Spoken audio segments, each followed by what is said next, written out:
What would happen if these 5 waifus let Zoro hit? Would releasing his seed make him a better swordsman? And most importantly, would Zoro top or bottom? Even though Zoro gets lost, he's not gonna have any trouble finding the G-spot. So in this video, we'll be analyzing what would happen if Zoro banged these 5 characters. If you can guess which procreation event is most likely, then I'm likely to like you. And Zoro likes Tashigi because she reminds him of his childhood friend Kuina. When they met at Lowtown, you could instantly feel their chemistry. There was something about Tashigi handling her sword that made Zoro's 4th sword grow like Pinocchio's nose. So instead of a two-way sword fight, it's only Zoro wielding his flesh blade inside her moist scabbard. But is Tashigi going to starfish the whole time? Or is she also topping Zoro? Well, since Zoro has a deep respect for female swordsmen, he may feel intimidated by her aura. So just like he crushed her glasses, Tashigi is crushing Zoro's balls and riding Zoro like he was part of the Duck Squad. I will say that if they have a raunchy reunion in Punk Hazard, Zoro would 100% be the one taking the lead. Just look at how he verbally bitch slaps Tashigi here.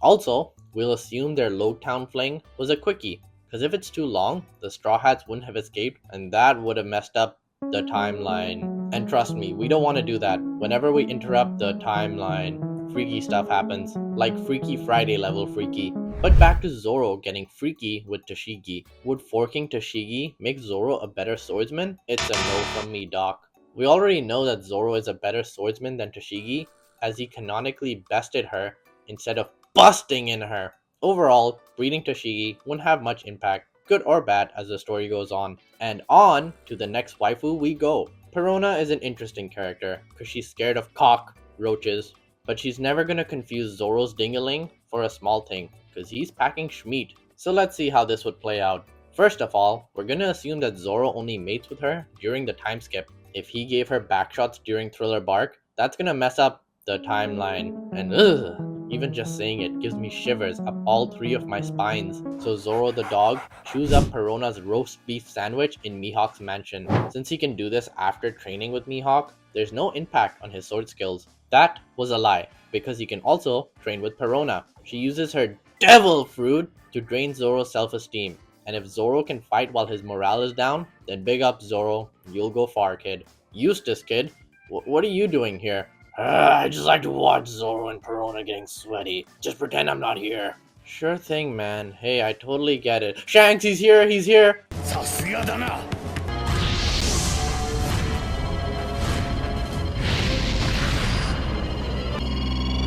snitcher! Alright, so Zoro does become a better swordsman, but before he can top Mihawk, is he getting topped or bottomed by Perona? Well, most of the time, Zoro makes Perona his whore, but she is still a goth, so we'll peg Zoro from time to time. How big is her strap? About the same size as peg leg Zeph's leg. Hey, Zoro's not complaining. Unlike me, who's complaining constantly that they demelanated my queefing queen, Nico Robin.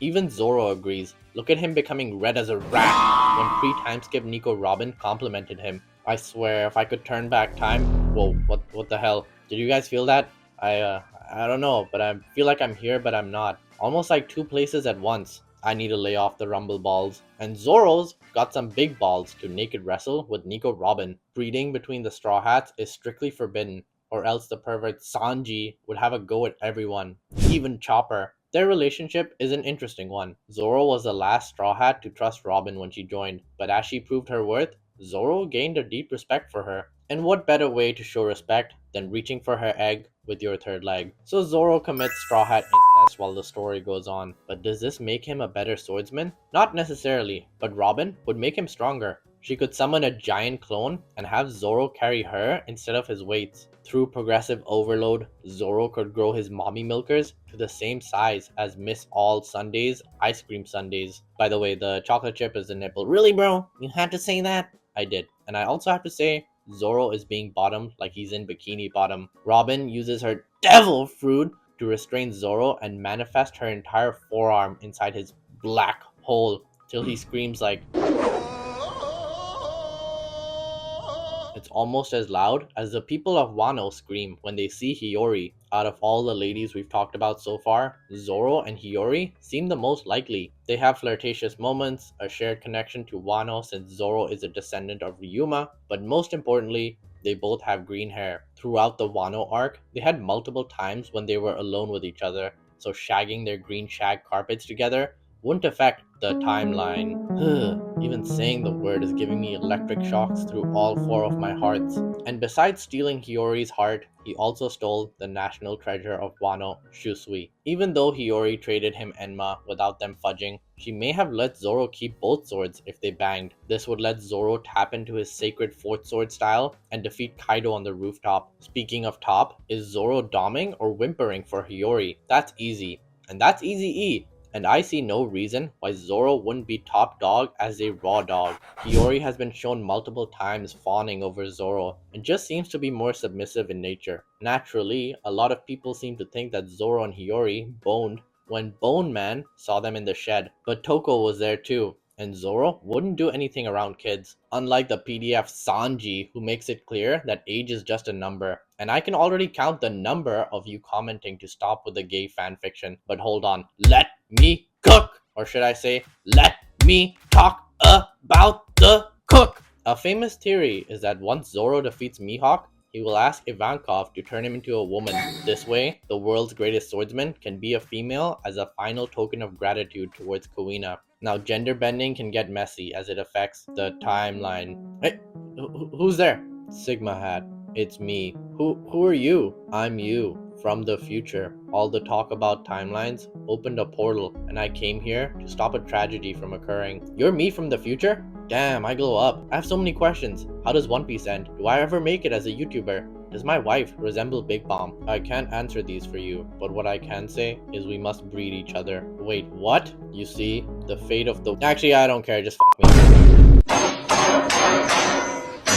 And that, my friends, is why we don't talk about the timeline. But it's time to finish the video. So after Zoro becomes a woman, Sanji goons over her like he does any other girl. Even though Zoro and Sanji fight constantly, they have their bro moments. Girly Pop Zoro realizes that Sanji will never get an ounce of clunge in his life, so he lets him hit.